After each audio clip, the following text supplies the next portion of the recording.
Hello friends, कैसे हैं आप सब। उम्मीद करती हूँ आप सभी अच्छे होंगे। मैं सुमन पटेल आपके अपने यूट्यूब चैनल ग्लोबल क्लासेस में एक बार फिर आपका स्वागत करती हूँ। अगर आप चैनल पर पहली बार हैं तो प्लीज चैनल को सब्सक्राइब कर लीजिए और बेल आइकन को प्रेस कर लीजिए ताकि जो भी वीडियो मैं अपलोड करूँ सबसे पहले वो वीडियो आप तक पहुंचे। तो चलिए शुरू करते हैं क्लास को। आज हम देखेंगे विकास का चैप्टर देखेंगे। आपका जो इकोनॉमिक है, आपके इस हिस्ट्री में 4 सेक्शंस होते हैं, जो आपका हिस्ट्री, पॉलिटी, जियोग्राफी और इकोनॉमिक्स होता है। तो इकोनॉमिक में हम पहला चैप्टर देखेंगे विकास क्या है। ठीक है, तो सबसे पहले विकास यानी डेवलपमेंट के बारे में जानते हैं।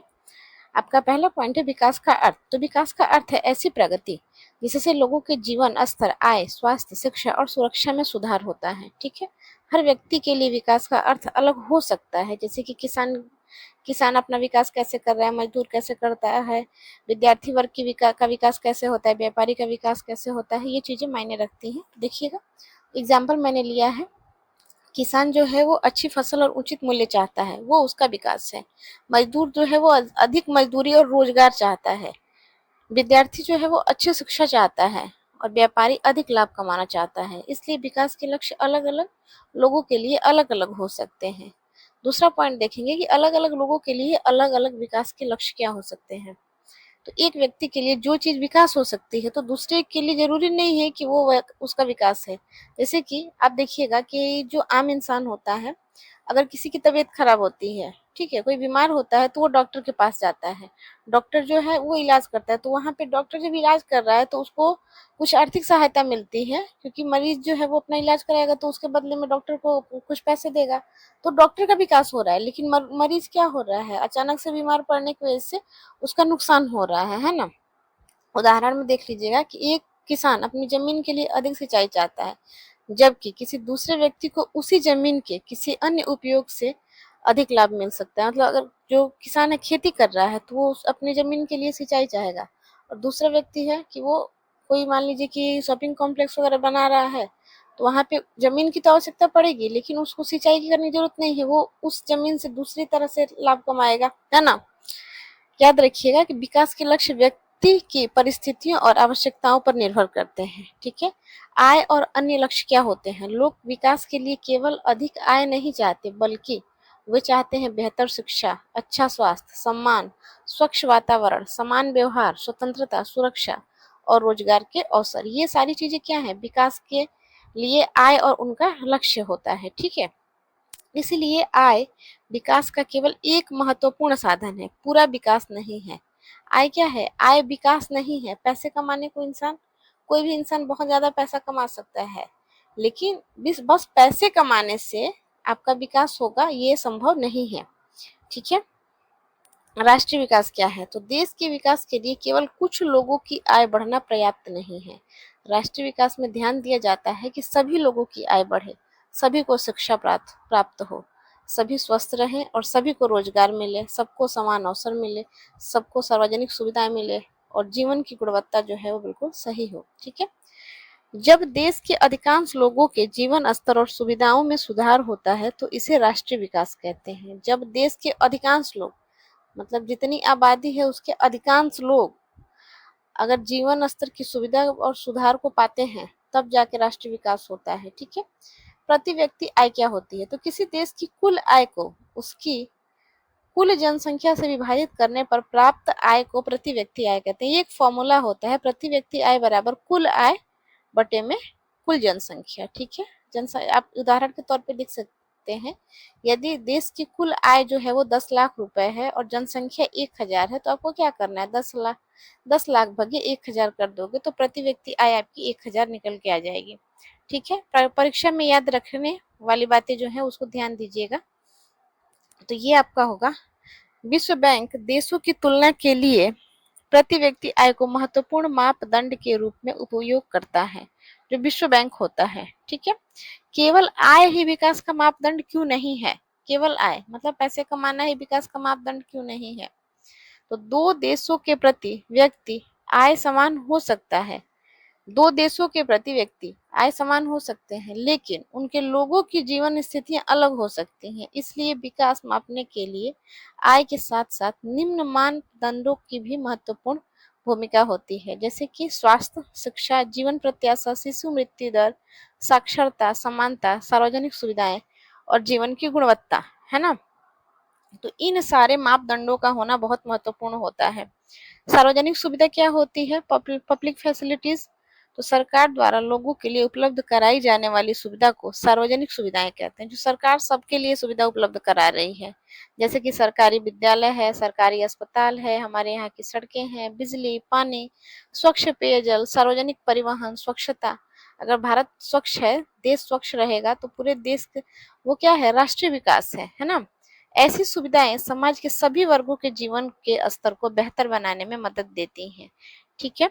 अगर ये नोट्स आप पाना चाहते हैं तो टेलीग्राम चैनल से जुड़ जाइएगा, वहां पे आपको पीडीएफ मिल जाएगा। ठीक है।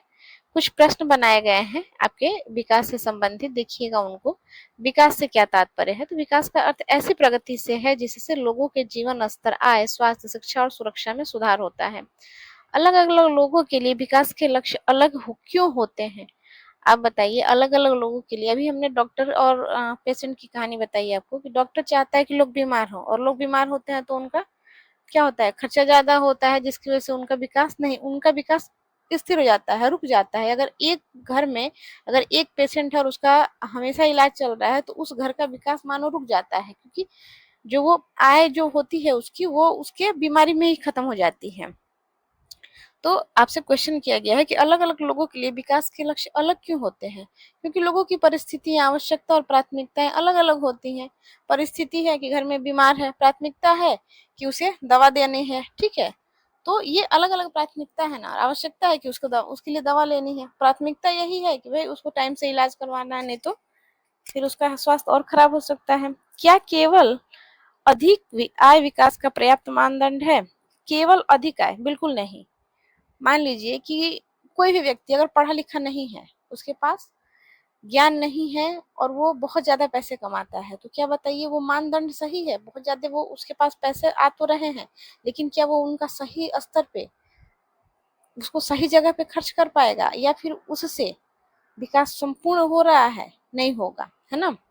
क्या केवल अधिक आय विकास का पर्याप्त मापदंड है? तो नहीं है। आय के साथ साथ स्वच्छता, आय के साथ स्वास्थ्य, शिक्षा, समानता, सुरक्षा और सार्वजनिक सुविधाएं भी विकास के महत्वपूर्ण मापदंड हैं, है ना।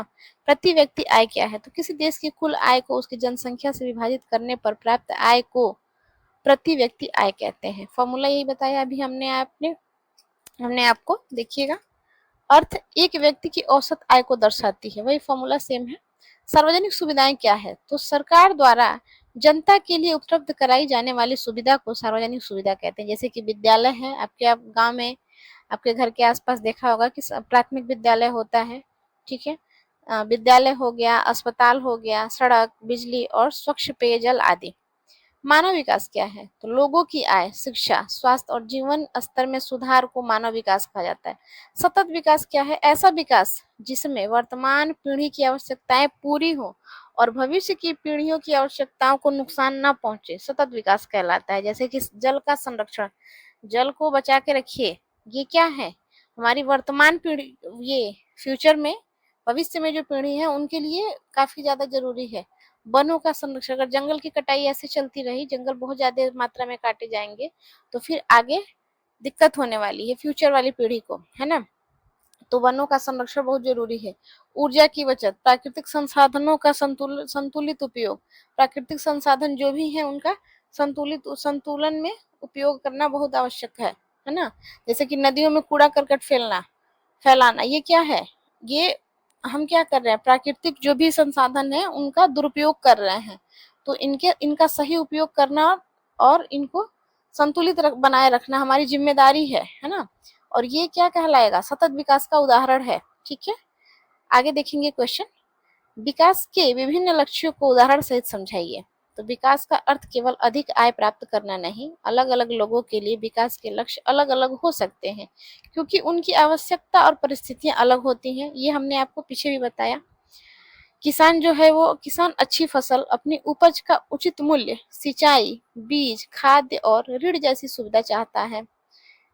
जबकि मजदूर है वो मजदूर अधिक मजदूरी, नियमित रोजगार, काम की अच्छी परिस्थिति और सुरक्षा चाहता है। विद्यार्थी जो है वो अच्छी और गुणवत्तापूर्ण शिक्षा चाहता है, खेल कूद की सुविधा और बेहतर रोजगार के अवसर चाहता है।